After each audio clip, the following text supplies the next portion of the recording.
Since we're going to speak on the garage, I got a little upset, so I had to end that video.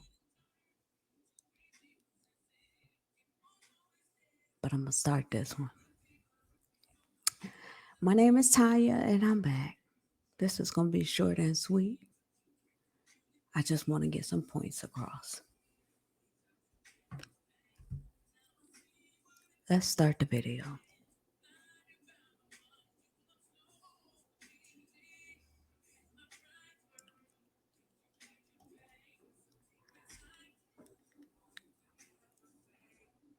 Let's talk about some things that's obvious. Hey, this Tanya,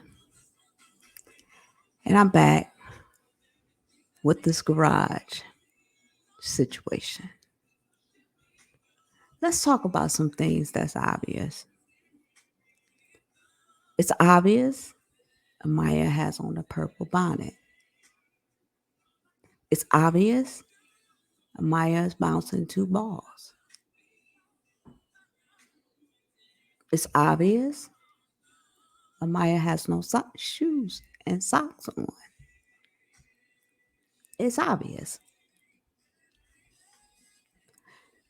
It's also obvious that the garage has stains on the floor. It's also obvious that we have boxes climbed up in the background. And it's also obvious there's a Christmas tree over here.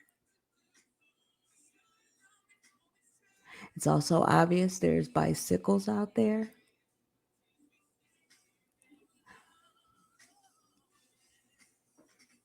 And your title is Baby Girl Said She Wants to Be the Best of the Best. So I have to ask you, Jasmine, baby girl, is this garage the best of the best that you got? Listen, when you open that garage and it's obvious from the naked eye that I can see it with the garage closed, when you open that garage, your neighbors are able to see what is obvious. Now, this stain may have came from the mountaineer. You had an older car, it probably leaked. Okay. You couldn't help that. You had an older car. But what you can help is that you live with a man who have not went on YouTube to figure out how to get that stain off of there. You also have the capability of going on YouTube to do some research and finding out how to get that stuff off of there. It's income tax time. Why don't we just take the time and redo this man's house? When you leave a person's place, you're supposed to leave it in the same way you got it. Did you get this garage like this? It's going to take more and more and more and more work as long as you continue to wait to clean it up. It could take you one day to get this garage together. One. And Chris could come over. Old dude. He can come over when he do on the 21st, and you can have all the materials he need. And before you turn over any money to him, have him clean your garage.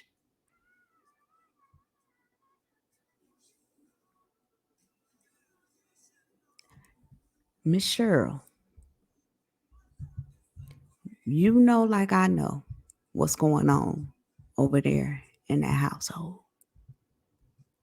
mother to mother, the way your daughter spoke to you over the internet, I totally understand why you stepped back. I totally understand that.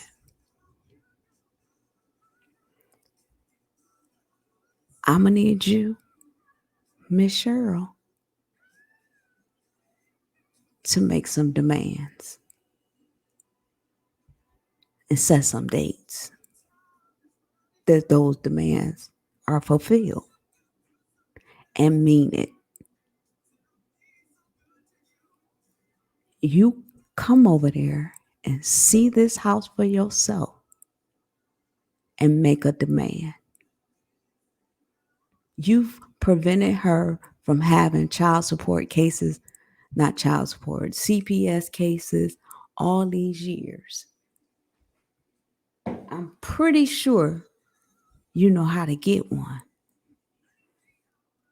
Start it. I know you may not want the custody of the kids. I know that. I know you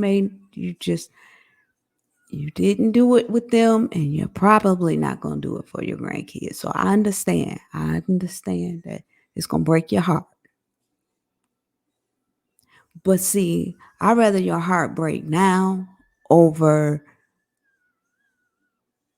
things that you can correct than when it gets to the point you can't correct it anymore. So, Cheryl, this plea is out to you. Get over there and get your daughter in check. Woman to woman, I'm coming to you, asking you. I'm going to need you to get your daughter in check. Because, see, your daughter's slipping. I don't know what she know on you. I don't know. I don't know what it is that she has that she can expose of you at this point. I don't know if it's a life-changing event. I don't know. But it's something that Jasmine is holding over your head. And that something is preventing you from being the parent that you're supposed to be. Now, Kevin,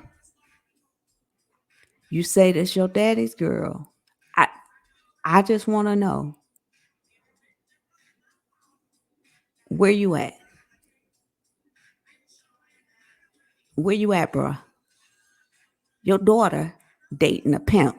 Where you at? You may not be on the internet, but you heard the rumors.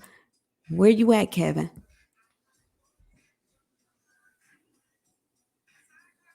So you rather let her go out embarrassing herself, her children, than for you to say, I need to talk to Cheryl. Cheryl and I need to get on the same page. This is a dire need. If Jasmine, landlord, come over to that house today and serve her a 10-day notice, he putting her out. That entire neighborhood went down when she moved in. This is why Section 8 is not allowed in certain areas. People take pride in their property. They take pride in where they live. I don't care where you live. You can live in the projects or in the mansion. Don't mean your house is not supposed to be clean.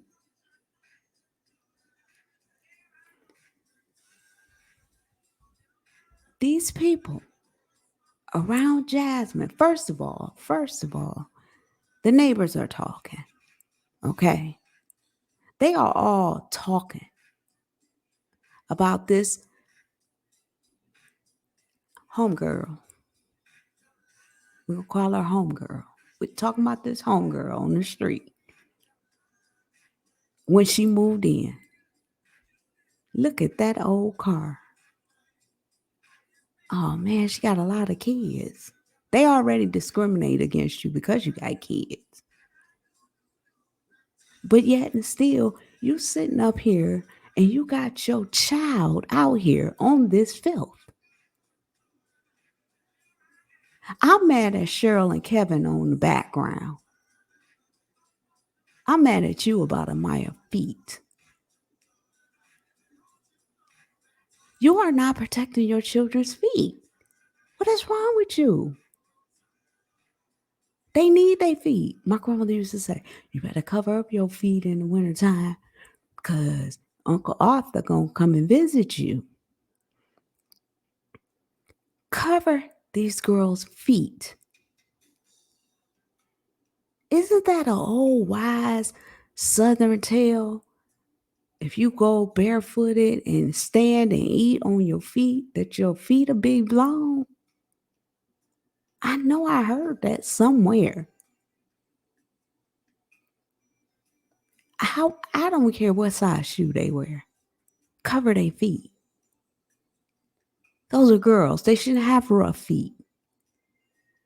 The feet should be dainty. Your feet should be dainty. It should be appealing.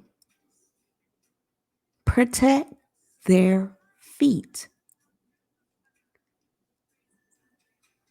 Cheryl and Kevin,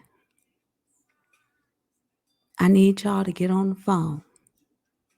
I need y'all get along, and I'm grateful for that. But I need y'all to get on the phone with each other and come up with a plan and call that plan a good one. Somewhere along the line, somebody failed you, Jasmine. I'm thinking of my daughter. Somewhere along the line, somebody failed you. Sweetheart, we don't live like that. Nowhere in America should a person live like this. You don't have to. There's nowhere in America that tells you that you need to do it. But you know what? I was thinking in the last video how you were saying you was always tired. And I was saying maybe you should go to the doctor and get that checked out. But then I'm thinking to myself, that spray that you put on Legendary Pillow, you need to go to rehab for it. You need to go to rehab for it. Because I think you're doing it too. That's why you're groggy. I remember being your age. I remember having 3 kids at your age. I remember that. Not only did I have a 9-to-5 job, I worked 1 to 9. 1 p.m. to 9 p.m. Dinner, and my kids had breakfast. Lunch was at school.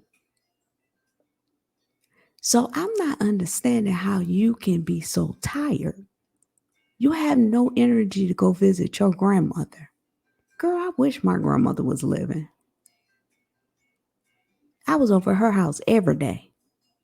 Of course, because she had my kids, but I was over her house every day. I'm sorry. Somebody failed you. I'm sorry about that. But you know what? That's why you got us old school women. We see it. We know.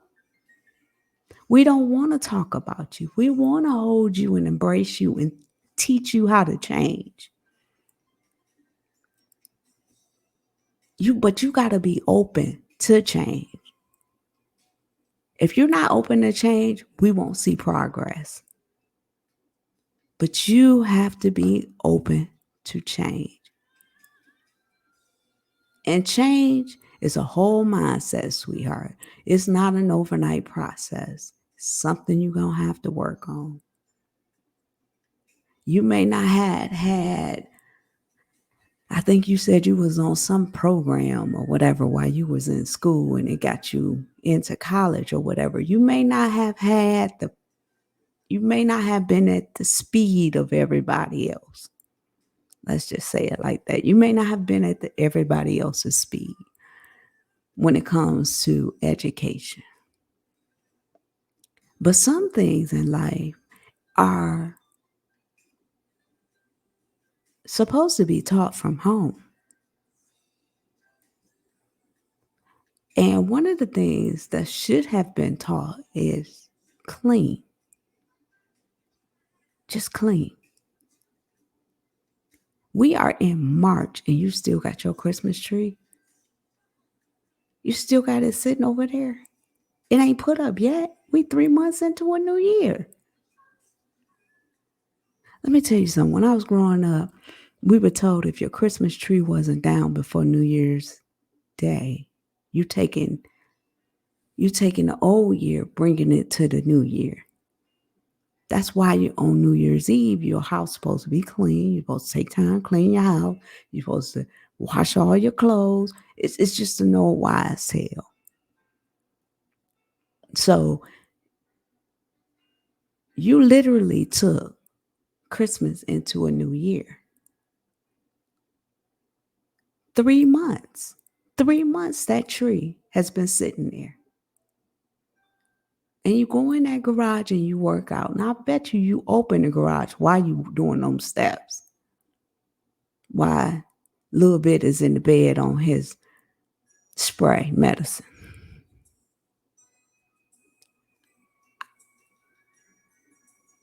It may have worked for you with the other kids. It was a coping mechanism for you why Philip was in jail. Maybe that's what it was. It was a coping mechanism for you, to keep everybody calm. And they came up with this miracle spray.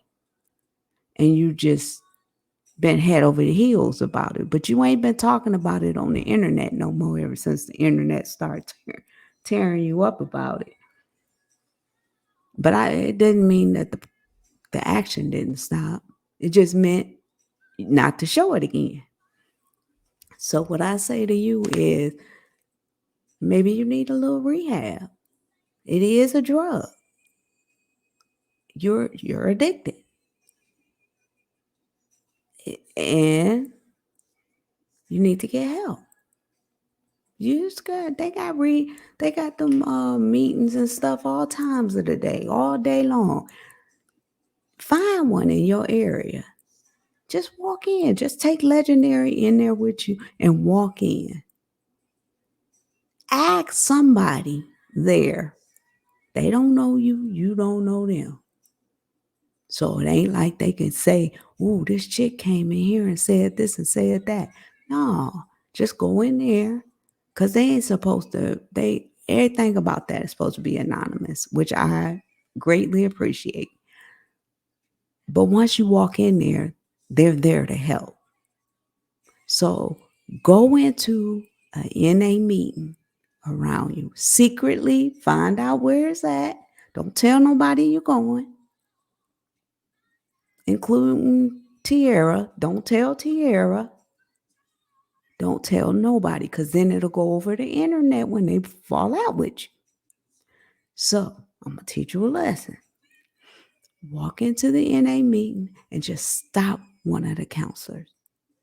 Walk in with Legendary. Ask them.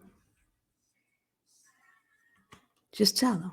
Say, look, I had to use this as a coping mechanism because my boyfriend went to jail on me. And now he left me with these babies, twins. And they're going to take the time. They're going to listen to you because they're counselors. But where it go from there, I don't know. I ain't never been one. So I'm just asking you, I'm pleading with you to get help. Now, Cheryl, as a mama, you know some things ain't right. And if you know some things ain't right, you need to Take a deep breath, talk to God, and let Him walk you through the steps of healing this situation. Because we're not just talking about your life or your daughter's life. We're talking about 5 other lives. Okay? I don't know how. That's why they say the internet is really, really dangerous, because things like this is dangerous. I don't want to speak bad things into the air, so I'm not going to speak on dude. I'm not going to speak on him because I don't want to speak bad things into the air. But from day one, Cheryl, you and I both know some things we should have questioned a little more about. Maybe a less bah ha ha ha blast and more sitting down and get to know somebody. Because now we're in a dangerous situation. You are in a dangerous situation. And I say more of that in my next video.